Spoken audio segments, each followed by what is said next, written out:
A mí en esta noche me toca hablar de los decretos de Dios. ¿Qué son los decretos?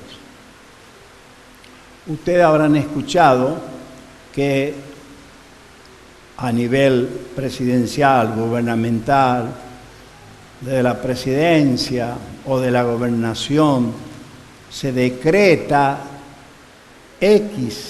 por X motivo. Por ejemplo, lo que ha ocurrido en San Luis, que estos chicos que lo están velando, han decretado el gobierno de la provincia 3 días de duelo. O sea, el decreto es algo que se autoriza para tal cosa con una firma. Y acá la firma va a ser nada más y nada menos que la de nuestro Señor. Vamos a dar gracias un momentito al Señor, que el Señor guíe esta enseñanza. Gloria a tu nombre, Señor, te damos gracias, Padre, gracias por tu amor, gracias por tu misericordia. Señor, que lo que tú nos muestres en esta noche, que sea bajo la guía del Espíritu Santo, Señor. Que todos podamos percibir, aprender para aplicar en nuestras vidas. Bendice a tus hijos, Señor, y aun aquellos que están en camino. Te damos gracias en el poderoso nombre de tu amado Jesucristo. Amén. Muy bien.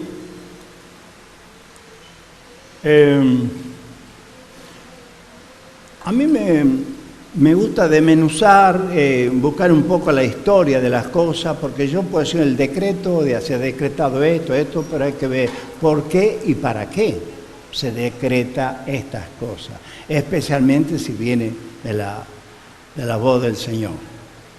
Ahora, ¿qué es lo que se decreta y por qué?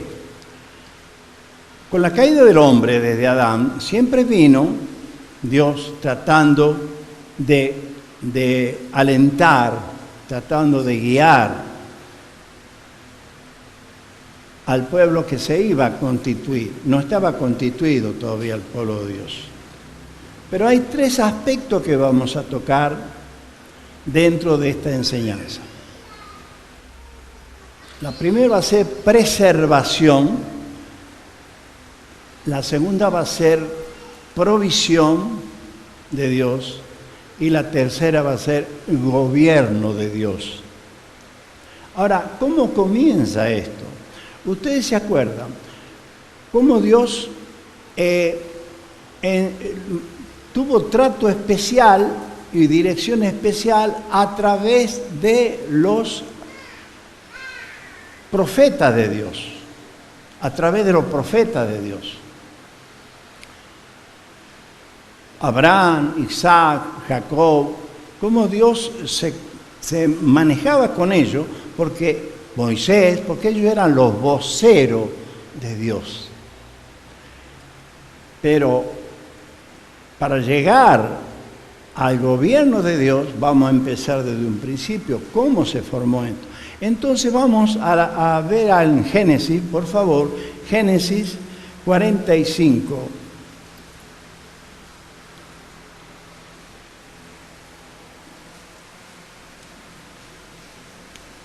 Génesis 45, versículo 3.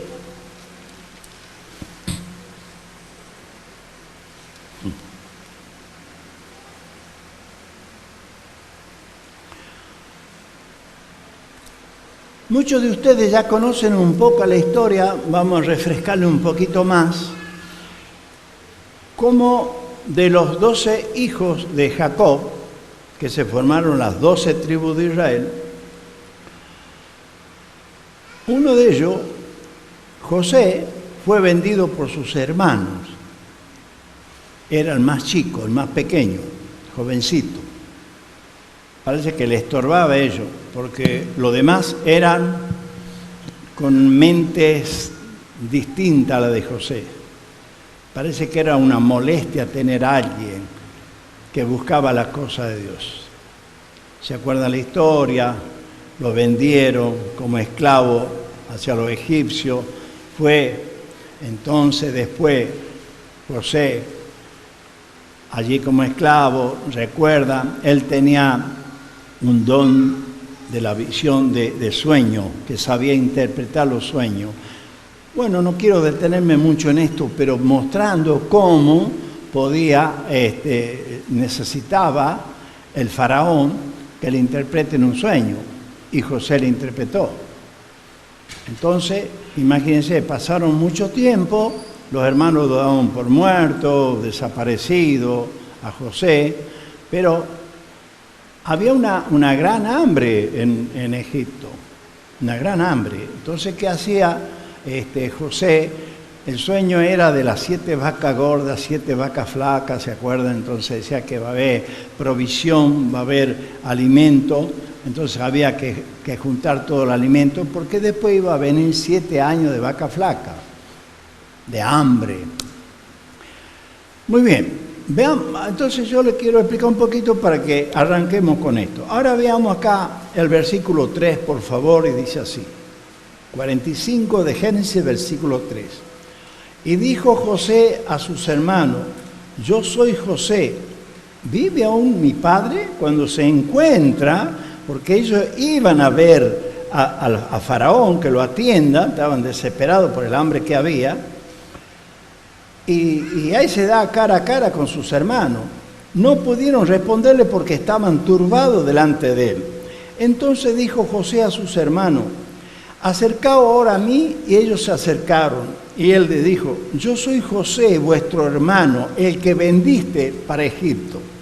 Bueno, aquí hay una confrontación, pero una confrontación no con pelea, sino despacio nomás. Yo soy José, al que vendiste a los egipcios. Imagínense los hermanos, ver a una autoridad, porque José era una autoridad, que ya la vamos a ver. Ahora pues, no os entristezcáis ni os pese haberme vendido acá, porque para preservación de vida me envió Dios delante de vosotros. Aquí aparece la palabra preservación de vida, me ha dado Dios para con vosotros. Ya estaba tomando él la directiva de Dios, que estos hermanos se iban a constituir en la tribu de Israel, que de ahí iba a venir después de la prolongación en ese pueblo de Dios que se iba a formar para que viniera el Mesías. Entonces, acá tiene la primera parte: para preservación de vida me envió Dios para delante de vosotros. Pues ya había 2 años de hambre en medio de la tierra, y aún queda 5 años, los cuales ni habrá arado ni siega. Y Dios me envió delante de vosotros para preservaros posteridad sobre la tierra, y para daros vida por medio de gran liberación.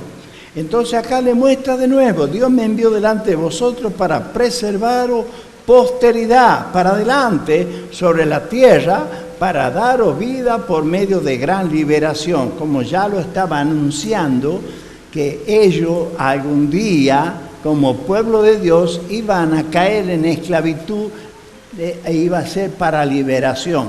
Dios maneja todo. A Dios, el gran Dios que tenemos, no se le escapa nada. Él sabe todo, mira todo. Y nosotros a veces lo tomamos tan liviano. Y dice, así que, mira lo que dice, así que no me enviaste acá vosotros, sino Dios, que me ha puesto por padre de Faraón y por señor de toda su casa y por gobernador en toda la tierra de Egipto. Acá le aclara: no me enviaste acá vosotros, porque ellos lo vendieron a Egipto, a nosotros lo hemos enviado, sino que me ha puesto, sino Dios, que me ha puesto por padre de Faraón y por señor de toda su casa y por gobernador en toda la tierra de Egipto.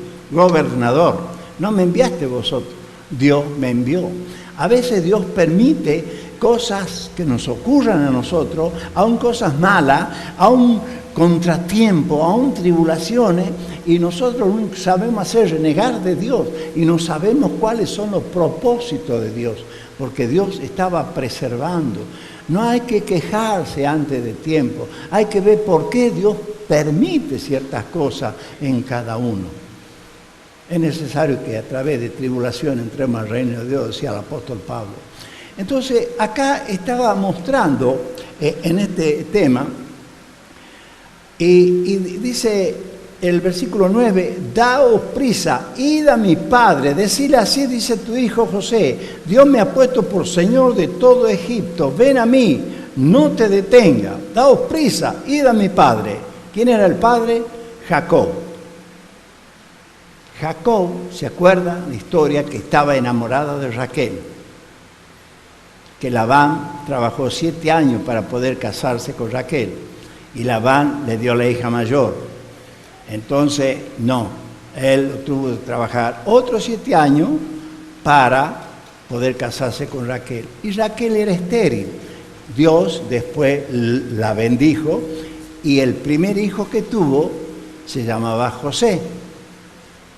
Y el segundo hijo que tuvo se llamó Benjamín, que ahí Raquel le fue mal en el parto y falleció. Son los 2 hijos que tuvo con Raquel. Y de Benjamín, de la tribu de Benjamín, viene después el apóstol Pablo. Mire, todo esto no es coincidencia, todo esto es algo decretado por Dios, las cosas que se iban a ir sucediendo. Muy bien, vamos a ver el 16, en el mismo capítulo 16, y dice, y se oyó la noticia en la casa de Faraón, diciendo, los hermanos de José han venido. Y esto agradó a los ojos de Faraón y de sus siervos. Claro, el Faraón no sabía, han venido los hermanos de José, que es el gobernador. Contento, Faraón. No sabía lo atorrantes que eran los hermanos. Y dijo Faraón a José, di a tus hermanos, haced esto, cargad vuestros bestias e id y volved a la tierra de Canaán. Y tomad a vuestros padres y a vuestra familia y venid a mí, porque yo os daré lo bueno de la tierra de Egipto, y comeréis de la abundancia de la tierra. Y tú manda hacer esto, tomad de la tierra de Egipto carro para vuestros niños, vuestras mujeres, traed a vuestro padre aquí. Miren lo que dice Faraón. Y no os preocupéis por vuestro enseres, porque la riqueza de la tierra de Egipto será vuestra. Tremendo. Mire lo que consigue un siervo consagrado a Dios, obediente a Dios, cómo Dios lo levanta, lo enaltece, porque era como un gobernador, y por él a la familia completa, a los hermanos que no servían, a los hermanos que lo vendieron, a los hermanos que solo buscaban el interés del dinero o adelantar algo. Mire, a veces, querido hermano, nosotros no llevamos atención a esto, pero cuando somos fieles al Señor, cuando entregamos, buscando primeramente el reino de Dios, su justicia, dice que las bendiciones están con nosotros. Y esas bendiciones las damos a la familia, a los que están cerca nuestro. Por eso debemos ser siempre fieles al Señor, hermano, no importa la consecuencia. Dios tiene todo preparado, todo armado. Sigamos relato. Después, en el capítulo 46, un capítulo siguiente, el versículo 2, 3 y 4 dice, y habló Dios a Israel en visiones de noche y dijo, Jacob, Jacob. Y él respondió, heme aquí. Jacob ya era anciano, ya era viejito, ya estaba ya pronto para que el Señor lo lleve. Jacob, Jacob, y él respondió, heme aquí, y dijo, yo soy Dios, el Dios de tu padre, no temas de descender a Egipto. Claro, le puede llamar la atención a él, porque allí yo haré de ti una gran nación. Con este es un decreto que Dios estaba dando, ¿para qué? Firmado por el Dios Todopoderoso, para que al ir allí, yo de ti haré una gran nación en Egipto. Y dijo, el versículo 4, yo descenderé contigo a Egipto y yo también te haré volver, y la mano de José cerrará tus ojos. La mano de tu hijo amado cerrará tus ojos. No dijo el Señor, la mano de tus hijos cerrarán tus ojos.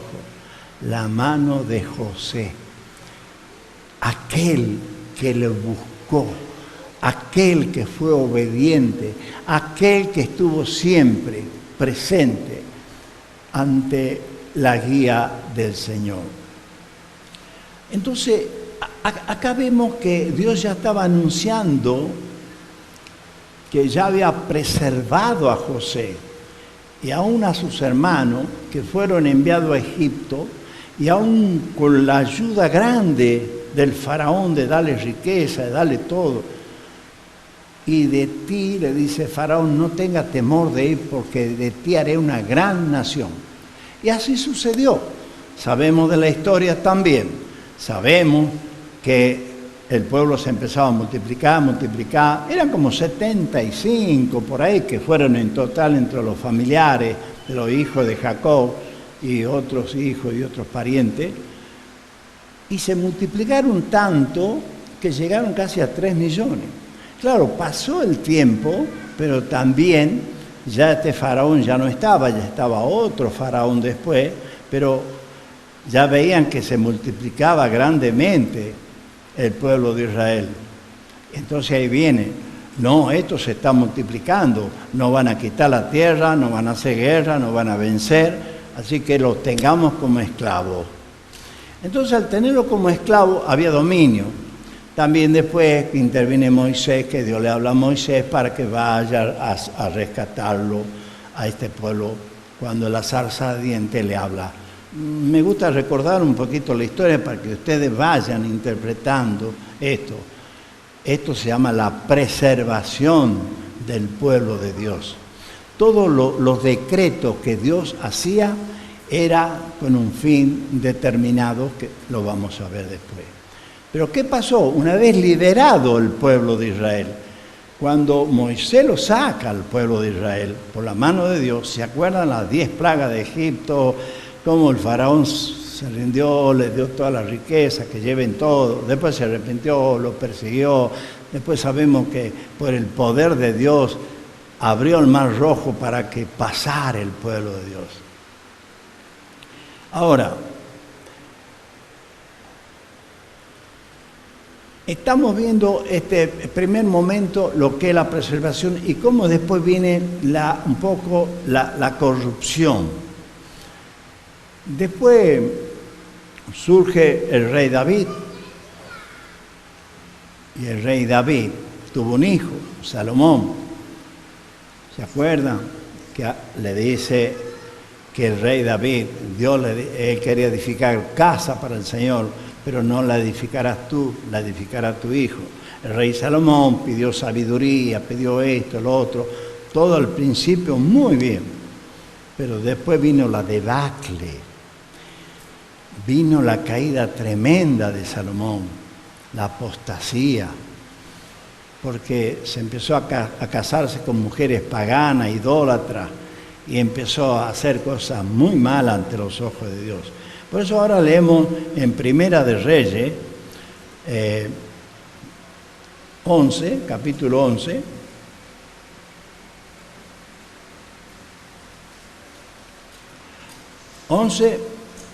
Del 11 al 13.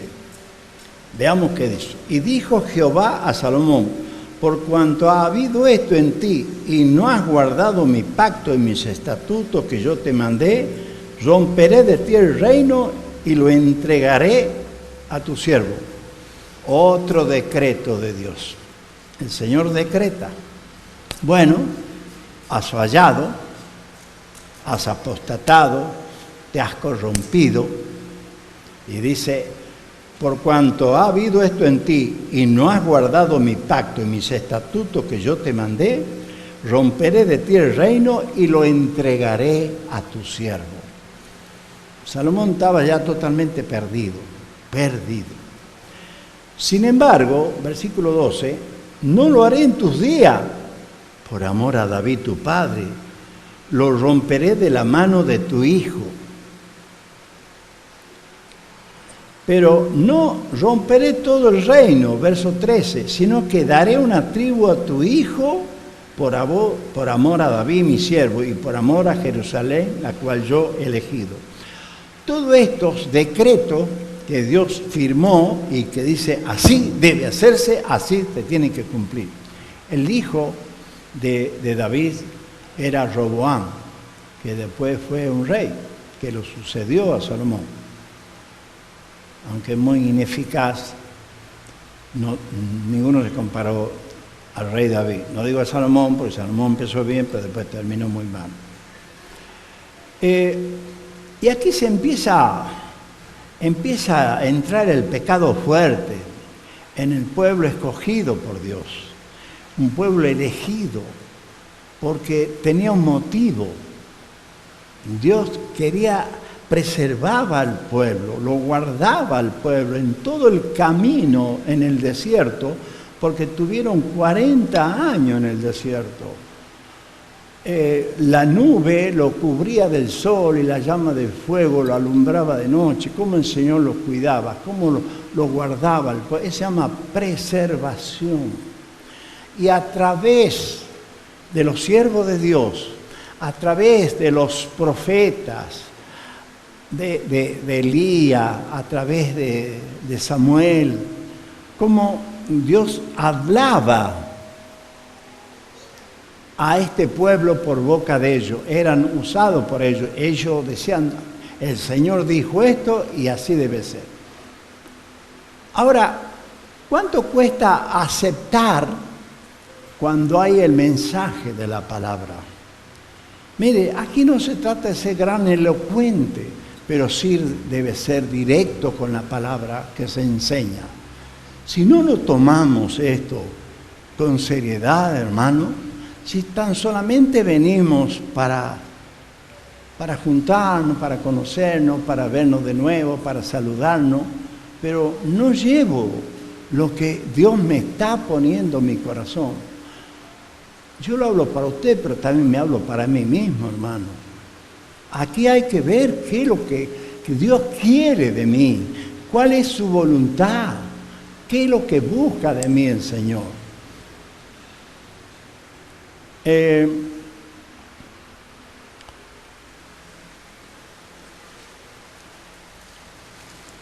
Veamos en Isaías, capítulo 10,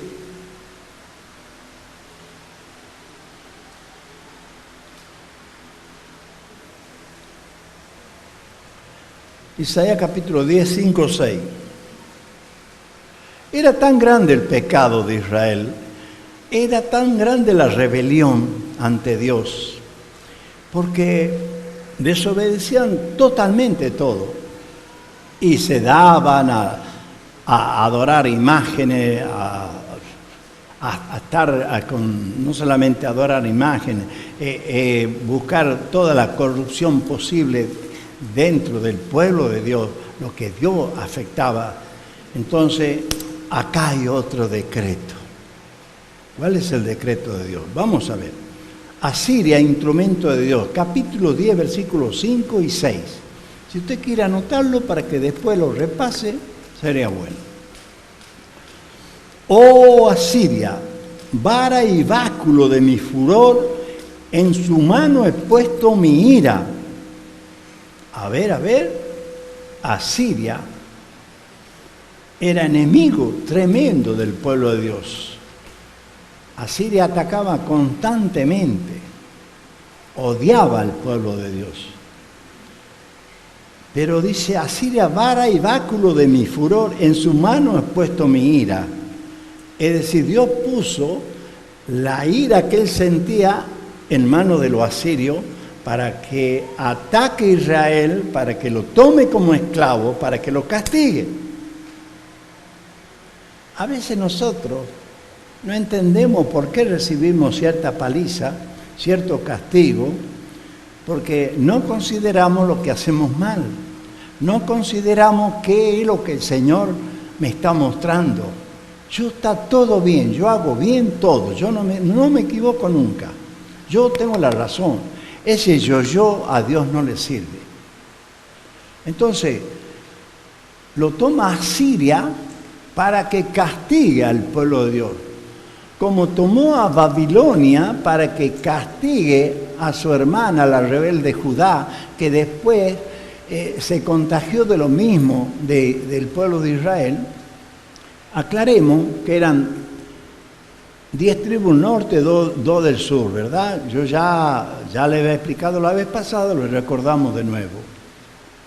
En el reino del sur estaba Judá y Benjamín, las 2 tribus. Que de Judá, que lo preservaba, de ahí tenía que venir después el Mesías, el Señor Jesús. Muy bien. Entonces, Asiria, vara y báculo me juró en su mano, he puesto mi ira. Le mandaré contra una nación pérfida y sobre el pueblo de mi ira le enviaré para que quite despojo y arrebate presa y lo ponga para ser hollado como lodos en la calle. Qué castigo tremendo para el pueblo de Israel, para el reino del norte. Dios permite, Dios decreta el castigo, como puede decretar también la salvación. Veamos lo que dice ahí nomás, en el versículo 12 y 13, en el mismo capítulo. Pero acontecerá que después que el Señor haya acabado toda su obra en el monte de Sión y Jerusalén, castigará el fruto de la soberbia del corazón del rey de Asiria y la gloria de la altivez de sus ojos. Porque dijo, con el poder de mi mano lo he hecho y con mi sabiduría, porque he sido prudente, quité los territorios de los pueblos. Se ensorbecía el rey de Asiria. Esto lo hice yo. Por eso Dios castiga después a Asiria. Yo te usé, ya está. Ahora te castigo a vos. ¿Sabe qué? Cuando ustedes lean el libro de Habacuc, Habacuc se queja contra Dios. Habacuc se queja, ¿por qué ha permitido semejante castigo para el pueblo de Dios? Léanlo ustedes, después se van a enterar la respuesta de Dios hacia Habacuc, un profeta que había interpretado mal las cosas y después comprende. Muchas veces nosotros no comprendemos situaciones, muchas veces no comprendemos por qué podemos padecer ciertas cosas.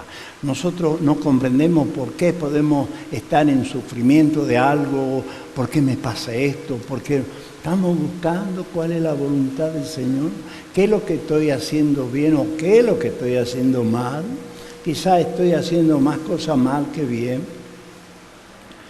Bueno, estamos encaminando a esto. Ahora, el otro castigo, ahora me va a colaborar el hermano Juan y va a leer, y presten atención, Ageo 1, 9, 11. A raíz del pecado del pueblo de Dios, Dios estaba con disciplina. Eso se llama preservación. Si lo disciplinaba era para que aprendiera la conducta que debía llevar ante los ojos de Dios. Ageo, va a leer Ageo 1, 9, 11. Buscáis mucho y halláis poco, y encerráis en casa, y yo lo disiparé en un soplo. ¿Por qué? Dice Jehová de los ejércitos, por cuanto mi casa está desierta, y cada uno de vosotros corre a su propia casa, por eso se detuvo de los cielos sobre vosotros la lluvia, y la tierra detuvo sus frutos, y llamé la sequía sobre esta tierra y sobre los montes, sobre el trigo, sobre el vino, sobre el aceite, sobre todo lo que la tierra produce, sobre los hombres y sobre las bestias, y sobre todo trabajo de manos. Muy bien, gracias hermano. Ya va a leer otro poquito. Por eso se detuvo de los cielos sobre vosotros la lluvia y la tierra detuvo su fruto. ¿Por qué? Porque el pueblo de Israel estuvo desobediente. ¿Por qué? Porque no se fijó. Ageo se queja porque no estaban para construir el templo de Dios. Cada uno tenía su casa artesonada, vea, y no le importaba las cosas del Señor. Las cosas del Señor era como algo secundario, que después a veces no damos prioridad a las cosas del Señor. Si no aprendemos a darle prioridad, Mateo 6:33 dice clarito, mas buscad primeramente el reino de Dios y su justicia, que las demás cosas vienen por añadidura. ¿Qué viene por añadidura? Las bendiciones, si yo soy obediente y cumplo. Ahora, por eso se detuvo los cielos sobre vosotros la lluvia y la tierra detuvo su fruto. ¡Qué sequía! ¡Qué sequía tremenda hay en muchísimas provincias! Era alarmante.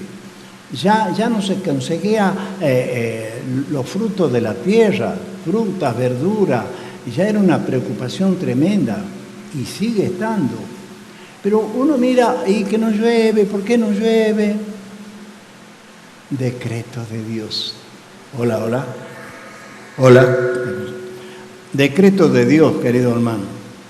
Decreto de Dios que iba a frenar la lluvia para que se produzca la sequía. ¿No lo ven como un castigo de Dios? Pero nadie se fija en esto. Si no se fija la gente que no conoce a Dios, nosotros como hijos de Dios, ¿qué estamos haciendo? Estamos atentos a lo que Dios quiere de mí, de nosotros. ¿Qué estamos haciendo nosotros como iglesia, como cuerpo de Cristo? Por eso dice, y llamé a la sequía. Llamé, venga, ya está el decreto firmado, sequía, no llueva. Y había padecimiento. Y hubo una gran confrontación. Ahora va a leer el hermano Primera de Reyes 17:1. Entonces Elías Tisbita, que era de los moradores de Galad, dijo a Acab: vive Jehová Dios de Israel, en cuya presencia estoy, que no habrá lluvia ni rocío en estos años, sino por mi palabra. Elías, el profeta Elías estaba representando a Dios, estaba siendo la voz de Dios. No habrá lluvia por medio de mi palabra. No está diciendo de su palabra, sino la palabra de Dios puesta en Elías.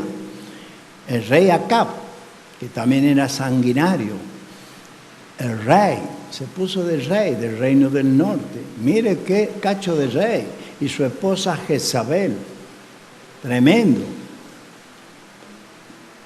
Algo que producía la ira de Dios en la mano que cayó el pueblo de Israel. Entonces, viene la sequía. Ahora, después veamos ahora, Primera Reyes, también hay 18:1. Pasados muchos días, vino palabra de Jehová a Elías en el tercer año, diciendo: ve, muéstrate a Acab, y yo haré llover sobre la faz de la tierra. Gloria a Dios, Señor. Tú mandas, Señor. Tú mandas todo, tú gobiernas todo, Señor. Todas las naciones, el universo. Cuando tú decretas algo, Señor, se cumple. Tú decretas que va a haber sequía, hay sequía. Tú decretas, Señor, que va a llover, que va a llover. Pero si tú decretas que va a haber temblores, terremotos, por el castigo, por el hombre, por la soberbia de la humanidad que da la espalda a Dios, que no le importa de Dios. ¿Y sabe cuál es lo más grave? Que la misma iglesia está contaminada del mundo. Nosotros como iglesia estamos contaminados. No ponemos nuestra voluntad de buscar la guía de Dios que quiere que hagamos. Por eso se anda mal las cosas. Pero Dios tiene un propósito. Dios mandaba estos castigos, es una forma de disciplina, pero también de preservación. Y hablaba por boca de los profetas. Ahora va a leer Efesios 2:10. Dios decreta también todas las cosas buenas. Vamos a ver qué dice Efesios 2:10. Porque somos hechura suya, creados en Cristo Jesús para buenas obras, las cuales Dios preparó de antemano para que anduviésemos en ellas. Aleluya. Dios decretó cosas buenas, preparó de antemano para que andemos en ella. Andamos en ella ¿Andamos preparados para el plan de Dios, por los propósitos de Dios? No sé si me escucha o está abajo. ¿Está bien? ¿Me escuchan bien? Es decir, Dios tiene preparado a su pueblo para cosas buenas, para obras buenas. Pero Dios te va a dar la obra buena a medida que tú te arrimes para sentir lo que Dios quiere que hagamos, para escuchar cuál es la voluntad de Dios, para obedecer, para someternos a Dios.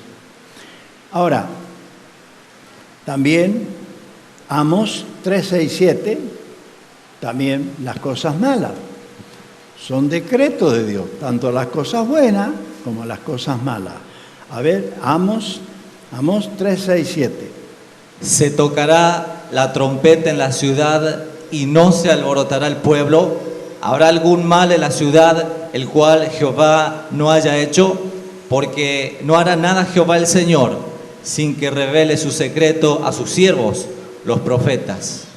Los profetas, los siervos de Dios, ya están sabiendo lo que va a acontecer porque Dios tiene contacto directo con los siervos de Dios, fieles de Dios, aquellos que buscan a Dios, lo que va a ocurrir. Pero cosas malas va a ocurrir. ¿Por qué?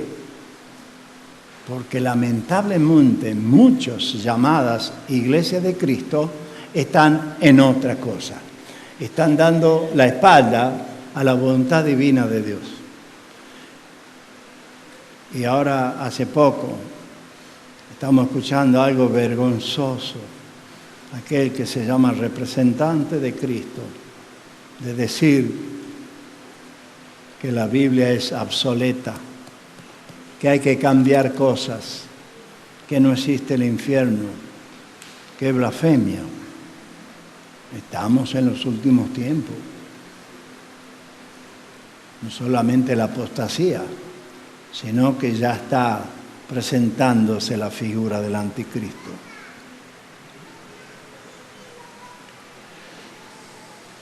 Dios decretó quiénes serían salvos. Romanos 8:28, no sabemos. Lo que antes conoció, a esto buscó, lo que buscó, a esto justificó, a lo que justificó, a esto santificó, a lo que santificó, a esto glorificó. Gloria a Dios que nos haya escogido ya con anterioridad. También es un decreto de Dios firmado. Entonces, aquí en el obrar, en el estar presente, firme, ahí debo ver hasta qué punto yo estoy en obediencia con el Señor.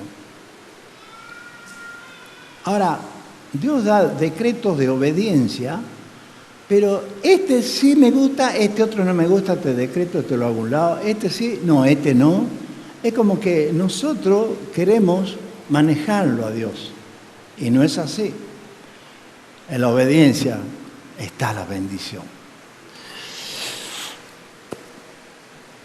Este es un tema para el más largo, trato de abreviarlo para darle lugar hermano con la cena, pero los decretos de Dios son importantísimos. Dios determina la muerte. ¿Tiene miedo a morir, hermano? Llega el momento.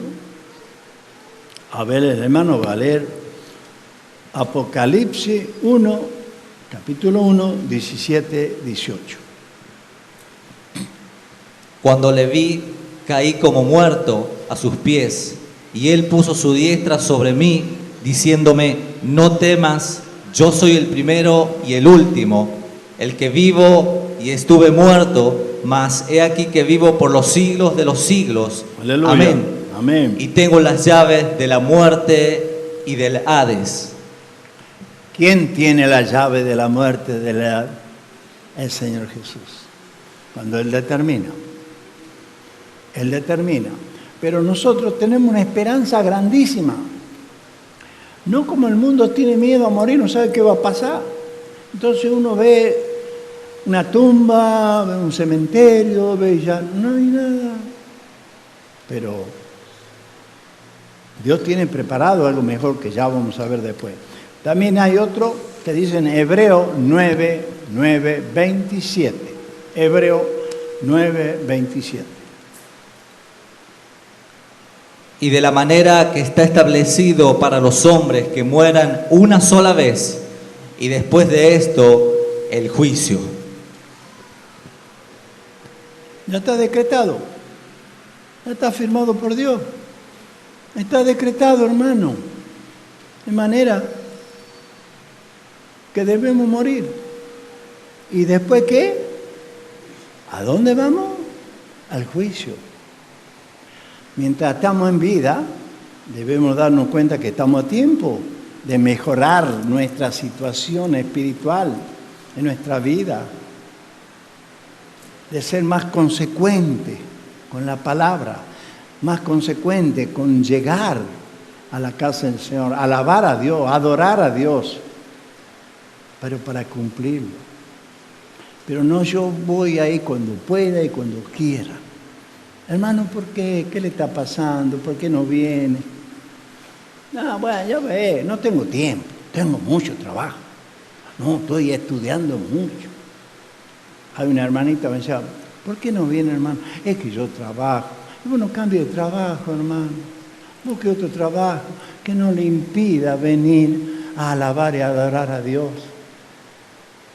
Tratemos de buscar, debemos pelear por ese lado.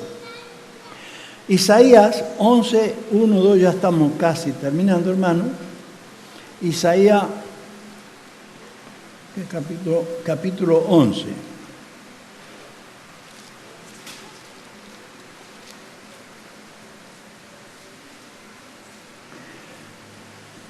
Uno y 2.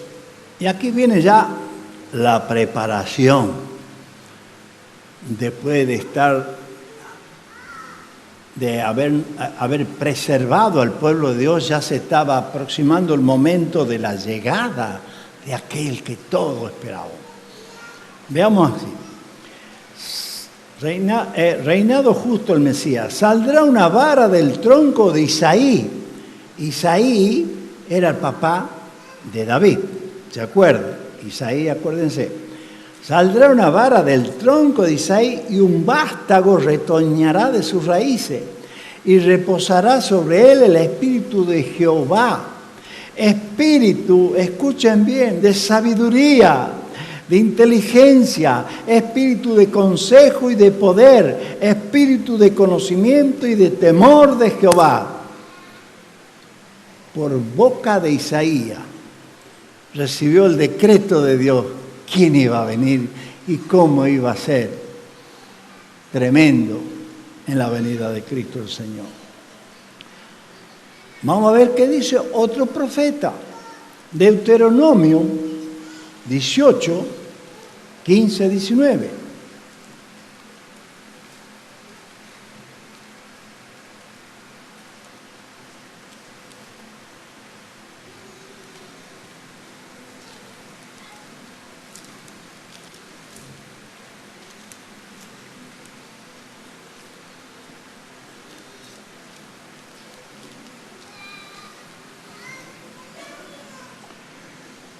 Dice así, 18 del 15 al 19. Dios promete un profeta como Moisés. Profeta de en medio de ti, de tus hermanos como yo, te levantará Jehová tu Dios. A él oiré. Está hablando de quién? Del Señor Jesucristo, que ya iba a presentarse en escena. Conforme a todo lo que pediste a Jehová tu Dios en Horeb, el día de la asamblea, diciendo, no vuelva yo a oír la voz de Jehová mi Dios, ni vea yo más este gran fuego para que no muera. Y Jehová me dijo, han hablado bien lo que han dicho. Profeta les levantaré de en medio de sus hermanos como tú, y pondré mis palabras en su boca, y él les hablará todo lo que yo le mandare. Él hablará todo lo que yo le mandare. Ya también estaba decretado que Jesús, hecho hombre, iba a aparecer en escena, iba a estar direccionado por Dios Padre. Y ahí es cuando viene después este gran momento, el nacimiento del Señor Jesús. Él a los 30 años comenzó su ministerio. Y comenzó su ministerio. No es que ahí nomás buscó y aquí se ha dado. Empezó su ministerio y después, cuando empezó a bautizar, alguien dijo, Juan el Bautista, he aquí el Cordero de Dios que quita los pecados del mundo. El reino de Dios se ha acercado. El gobierno de Dios se acercó. Este es el gobierno que Dios promete. Por ejemplo, he anotado unos puntos, ya para ir terminando. El reino de Dios se acercó, la presencia de Cristo. El Señor Jesús buscó y formó discípulos. Ven, sígueme. Pedro, Andrés, Jacob, Juan, eran pescadores. Mateo era recaudador de impuestos. Hombres comunes, hombres sencillos. Había un celote, también un Simón Celote, que era un guerrero, mejor dicho, un guerrillero, pero acoplado a las cosas de Dios. Dios lo formó. Pero también en la gran comisión, Mateo 28, cómo lo llamó, y fueron enviados como apóstoles con poder. ¿Sabe por qué? Porque toda potestad me es dada en el cielo y la tierra, por tanto, y hacer discípulos a todas las naciones. Ese poder que el Señor Jesús le transfirió a los apóstoles, y hacer discípulos a todas las naciones, sanando enfermos, expulsando demonios, resucitando muertos. Entonces, ese poder está manifestado y ya no están los apóstoles.